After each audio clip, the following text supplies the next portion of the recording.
Hello tout le monde et bienvenue sur ma chaîne YouTube. Moi c'est Rebecca et aujourd'hui on va parler des paralysies du sommeil. J'avais vraiment trop hâte de vous en parler parce que j'en ai vécu des paralysies du sommeil malgré moi. Avant de vous parler de mes expériences et ce que j'ai vécu etc. et comment j'en étais totalement délivrée, on va aller voir ce que la science et la médecine nous dit sur les paralysies du sommeil. Donc laissez-moi mettre mes lunettes de docteur et on va aller voir ça tout de suite. Alors, les médecins nous disent que c'est une déconnexion temporaire entre le cerveau et les muscles qui empêche la personne de bouger ou même de parler. Donc vous allez me dire, mais qu'est-ce qui cause alors une paralysie du sommeil? Qu'est-ce qui cause cette déconnexion temporaire entre le cerveau et les muscles? Les médecins nous disent que c'est le stress, l'anxiété, le manque de sommeil ou la position de couchage. Donc si par exemple tu es couché sur le dos, ça peut favoriser une paralysie du sommeil. On ne sait pas trop pourquoi. Voilà. Maintenant, on enlève les lunettes et on va passer à mes expériences et comment j'ai eu ma première paralysie du sommeil. Alors, j'ai eu ma première paralysie du sommeil à 6 ans. Donc, je pense qu'à 6 ans, on n'est pas stressé. On n'a pas de problème d'anxiété, ni de problème de sommeil. Je dormais très très bien. J'étais un petit castor. Vraiment, tout allait bien dans mon petit monde de bisounours. Donc, c'était absolument pas tout ça qui ont fait que j'ai eu une paralysie du sommeil. Donc j'ai un squelette qui m'étrangle et je ne peux pas parler et je ne peux pas bouger, je suis complètement paralysée et je commence à crier « Maman, maman, maman !» Mais en fait, ma voix ne sort pas et tout ce que je savais faire à 6 ans, c'était crier « Maman !» Rien à faire, ça a duré longtemps et je comprenais pas pourquoi ma mère, elle ne m'entendait pas, elle ne voyait pas que j'étais en souffrance. Je comprenais pas parce qu'en fait, j'étais dans ma chambre, tout avait l'air réel, mais c'est juste que c'était dans le monde spirituel, dans mon subconscient si vous préférez. Donc du coup, ma mère, elle ne voyait rien quoi. Donc quand je me réveille, je vais vers ma mère et je lui dis « Mais tu m'as pas entendu, il y a un squelette qui est en train de m'étrangler, ta. » Et là, il y a maman qui me dit « Mais Rebecca, mais ça sert complètement à rien de m'appeler, moi je peux rien faire. Faut appeler le nom de Jésus. » À partir de ce moment-là, quand j'ai eu d'autres paralysies du sommeil, parce que non, ça s'est pas arrêté là, j'en ai eu d'autres, je criais le nom de Jésus. Alors certes, il coupait ma voix, mais je peux vous dire que ça coupait très court mes paralysies du sommeil. Le fait de crier Jésus raccourcissait la durée de ma paralysie du sommeil. En grandissant, ces paralysies du sommeil se sont empirées en fait. On va dire que vraiment les démons se sont déchaînés. À un moment donné, avant de dormir, j'avais un peu peur de laisser mon pied qui dépassait la couette. Et en fait, là, quand je m'endors, il y a un esprit qui prend mon pied et qui me fait tourner comme ça autour de la chambre. J'essaye de crier, de me débattre et en fait je l'entends rigoler. Il ferme mes yeux pour pas que je le voie. Donc je l'entends rigoler. Quand je me réveille, je suis pétrifiée. J'ai jamais eu ça. Alors qu'on m'étrangle, qu'on me paralyse, ok. Mais qu'on me prenne mon pied et que j'entends un rire diabolique, là par contre c'était parti un level au-dessus. Plus tard, quand j'ai commencé à me rapprocher de Dieu et que j'ai commencé à lire la Bible, j'ai réalisé qu'en fait, ça a déclenché ces paralysies de sommeil. Dès que je me rapprochais vraiment de Dieu, je me faisais attaquer. Vraiment, je me faisais attaquer. J'avais peur limite de vraiment ouvrir ma Bible. C'est quand vraiment je lisais ma Bible et je lisais les évangiles. Je lisais tout le temps les évangiles. Donc les évangiles, c'est Matthieu, Marc, Luc et Jean. Voilà, c'est Matthieu, Marc, Luc et Jean. Donc dans les évangiles, on vous explique la vie de Jésus, ce qu'il a fait sur terre, comment il est mort sur la croix, etc. Et moi, j'aimais trop lire les évangiles, j'aimais trop voir ce que Jésus faisait et tout, etc. C'était vraiment ma partie préférée, mais le avant et le après, je le comprenais pas très bien. Donc c'est pour ça que je me concentrais sur les évangiles. Donc ça m'arrivait de lire les évangiles et je me faisais attaquer à chaque fois après. Pendant mon sommeil, d'aller encore plus loin dans le futur, quand vraiment j'ai décidé de donner ma vie entière à Jésus, quand j'ai vraiment décidé de donner toute ma personne en fait, de lui donner toute ma vie, et là c'est aller beaucoup plus loin. J'ai Satan qui m'étrangle, voilà. Il se met sous la forme de mon frère dans mon rêve et qui me dit « Lucifer veut te tuer » avec un sourire diabolique, vraiment. Et en fait, il m'étrangle jusqu'à me lever du sol. Je le regarde droit dans les yeux et je lui dis Jésus, Jésus, tu ne tueras pas, Jésus. Et genre, je dis vraiment le nom de Jésus. Doucement, son sourire, il commence à descendre. Plus il voit ma foi, et plus il voit que je suis vraiment sûre de ce que je suis en train de dire, et plus son sourire, il commence à baisser, et du coup, je me réveille. Il faut savoir que Lucifer, c'était l'ancien nom du diable quand c'était un ange. Il s'appelait Lucifer, mais quand il a voulu prendre la place de Dieu, il a été complètement jeté du paradis, vous le comprenez bien. Et c'est devenu le diable et une créature monstrueuse et méchante, sans aucune bonté à l'intérieur de lui. Mais bon, apparemment, il est resté coincé sur Lucifer, vu qu'il s'est nommé sur ce nom-là. But anyway, que je sois sur le côté, sur le dos, sur le ventre, sur le côté droit, sur le côté gauche, j'avais des paralysies du sommeil. C'était de pire en pire. Ça n'avait rien à voir avec ma position de couchage. Je ne suis pas aussi une personne stressée de nature. Par la grâce de Dieu, c'est vraiment grâce aux enseignements bibliques que j'ai eu quand j'étais petite, que si tu t'inquiètes, et ben tu remets tes inquiétudes à Dieu. Et je peux vous dire que ça vous enlève l'anxiété d'un coup. De tout remettre à Dieu, vous prenez beaucoup moins la tête. Donc j'ai toujours été de nature un peu chill, quoi. Donc c'était vraiment des attaques diaboliques. Et j'ai vu dans une paralysie du sommeil que là il y avait plusieurs esprits mauvais qui s'appuyaient sur mon cœur pour le faire arrêter de battre. Et là, ça devenait très violent. Et là, mon esprit a commencé à parler en langue. Donc, une langue que je ne connaissais pas. Et dans la Bible, on parle de ça. On dit que quand les apôtres ont été remplis du Saint-Esprit, donc l'Esprit de Dieu, ils ont commencé à parler en langue, en différentes langues. Et c'est ce que mon esprit a fait. Alors que moi, avec ma chair humaine, quand je suis réveillée, je ne parlais pas en langue du tout. J'entendais parler en langue, mais moi je ne parlais pas en langue. Et que mon esprit parle en langue, c'est là où j'ai vu que mon esprit était vraiment connecté avec l'Esprit de Dieu. Et ça m'a sorti de ma paralysie du sommeil. Et j'en ai eu une autre. Et encore une fois, ils ont essayé d'appuyer sur mon cœur pour le faire arrêter. Et là, mon esprit dit, je plaide le sang de Jésus. Je plaide le sang de Jésus. Et hop, je me réveille. J'ai jamais dit ça de ma vie. J'ai jamais dit ça, j'ai jamais vraiment compris les gens qui le disaient. Je sais que Jésus il est mort à la croix et que c'est par son sang qu'on est purifié, mais jamais j'ai dit je plaide le sang de Jésus sur ma chambre, je l'ai jamais dit. Et que mon esprit le dise, encore une fois, je me dis mais waouh, mon esprit est vraiment connecté avec le monde spirituel, tandis que mon côté humain, ma chair, n'est pas du tout à ce level-là, parce que réveillée, j'aurais jamais eu le réflexe de dire ça. Vraiment, honnêtement, j'aurais jamais eu le réflexe de dire ça. Et là, je commence à dire ça.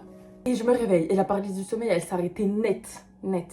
Il faut savoir que voilà, le sang de Jésus, c'est ça qui nous purifie. Et le diable est un accusateur. Ça veut dire que si tu ne demandes pas pardon ou si tu as fait quelque chose et que tu as oublié de te repentir, je pense que c'est ça qui peut aussi causer les attaques du diable. Donc mon esprit a eu un très bon réflexe de plaider le sang de Jésus. C'est peut-être aussi une attaque en sorcellerie que j'ai eue. Je sais pas. Honnêtement, je pense que j'ai été attaquée aussi en sorcellerie. Parce que c'était vraiment violent. Voilà, donc je priais, j'en parlais aux personnes autour de moi, mais personne ne vraiment comprenait ma situation parce que les personnes autour de moi ne subissaient pas la même chose que moi. Donc c'était très dur. Je combattais en prière, je combattais avec la parole de Dieu, mais j'avais toujours des paralysies du sommeil, ça ne s'arrêtait pas. Je comprenais pas, vraiment, je vous dis la vérité, je ne comprenais absolument pas pourquoi ça m'arrivait. Et là, je me réveille et de mes yeux, comme je pourrais vous voir vous si vous étiez en face de moi, de mes yeux, je vois un squelette avec une fourche qui est en train de rigoler. Mais vraiment un rire diabolique qui rigole. En plus, c'était un petit squelette, hein, pour vous dire la taille des démons.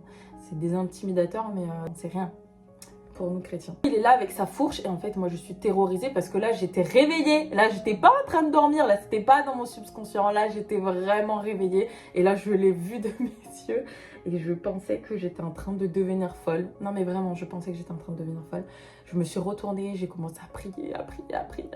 Vraiment, j'avais Dieu qui me disait, l'esprit de peur est au-dessus de toi. L'esprit de peur est au-dessus de toi. Donc, je me suis vraiment calmée, je me suis retournée et le squelette avait disparu.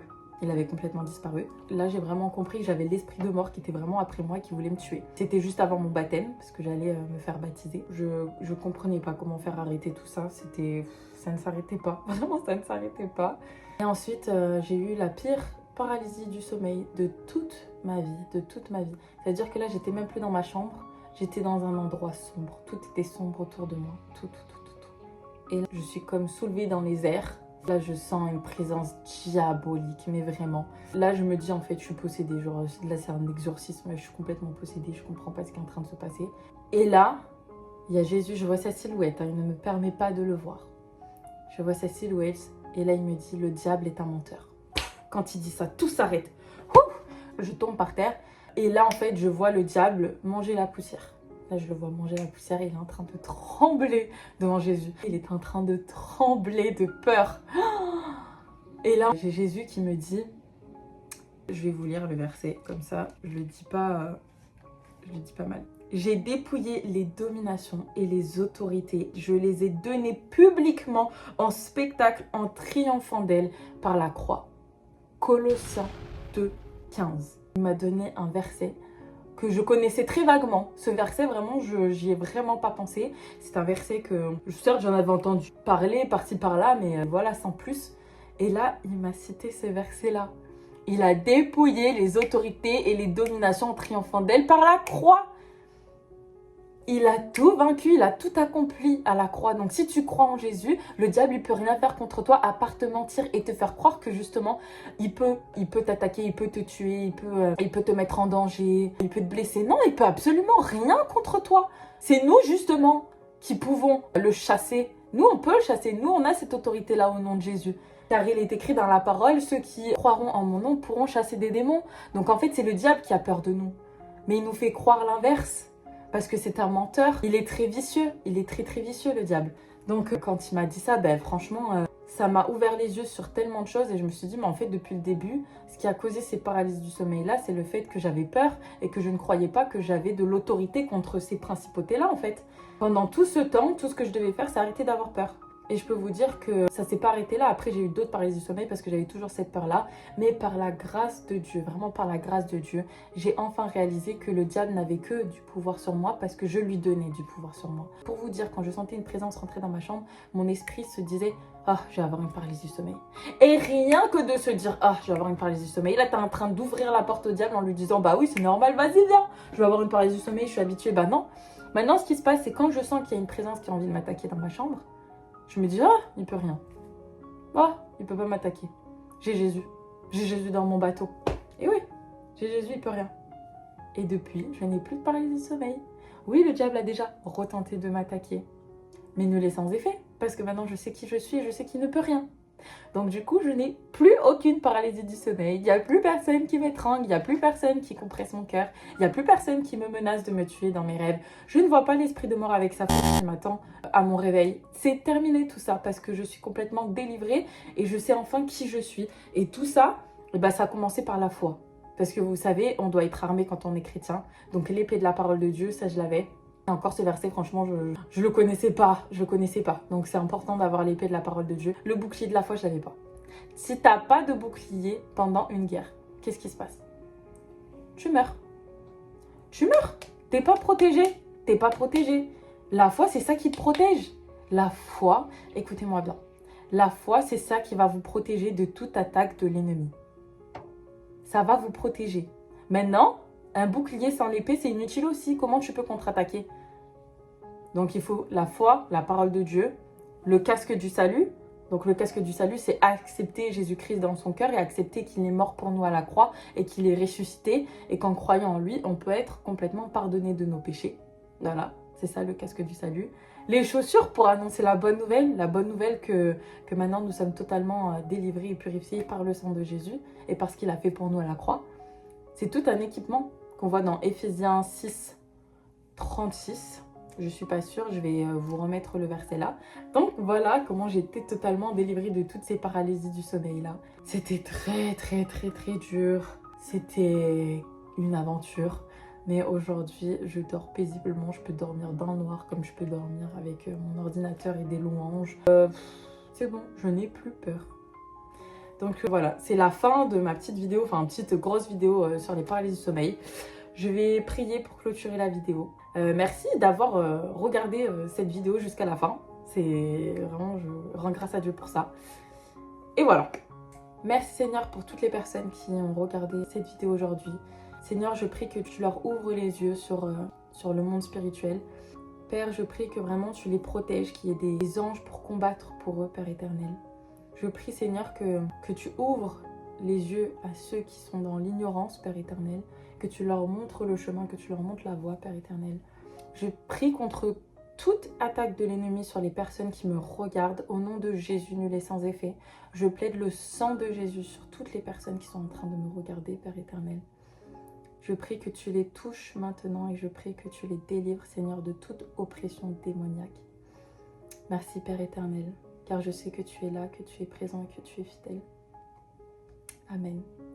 Soyez bénis et je vous dis à la prochaine.